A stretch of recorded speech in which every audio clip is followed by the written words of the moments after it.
Hi there, Gail here with your Speechy TV tip of the week. Today I'd like to talk to you about a way that you can help your child understand even better.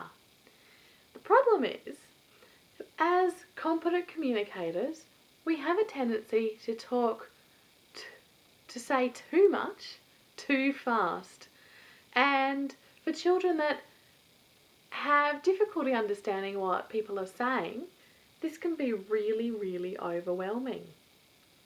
So what I'd really recommend that you do is use simple short sentences and only talk about one idea at a time.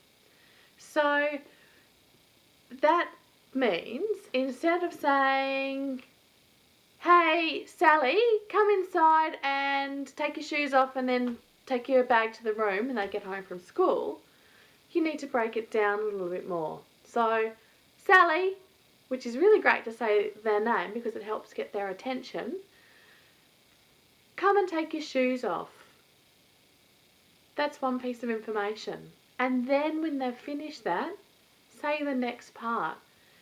Now go and put your bag in the room.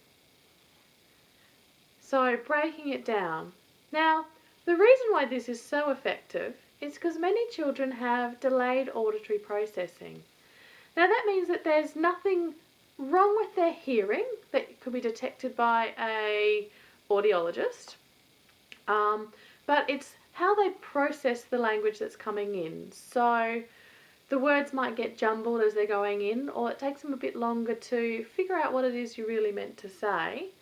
And so when you give them too much at one time, that all can get really jumbled up and they forget it. Now, what's most likely is they'll remember the last thing that you told them. So, come inside, take your shoes off and take your bag to the room. It's really likely that they'll remember take your bag to the room but miss the step before, because we remember the things we heard most recently. Now, the other great thing about keeping things using simple and using short, simple sentences is it's really easy to figure out when they haven't understood something that you've said. If you've given them a long string of things to say, then it's really hard to work out which part they didn't understand and need a bit more help on. Whereas if you've only given them one piece of information, take your shoes off, and they don't do that, it's really easy to figure out that there's something wrong with how they understood that sentence that needs a bit more work.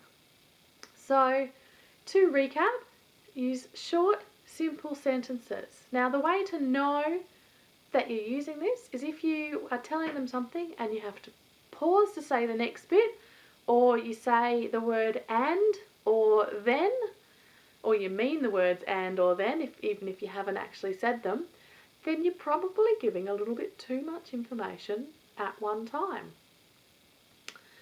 So, I'd love to hear from you. Have you used short sentences with your child, or do you find that perhaps they're always doing the skipping steps in what you've asked them to do? Have you tried this? I'd love for you to comment down below, share this video with other people as well, and I'll come and answer your comments and take part in the conversation. Talk to you soon.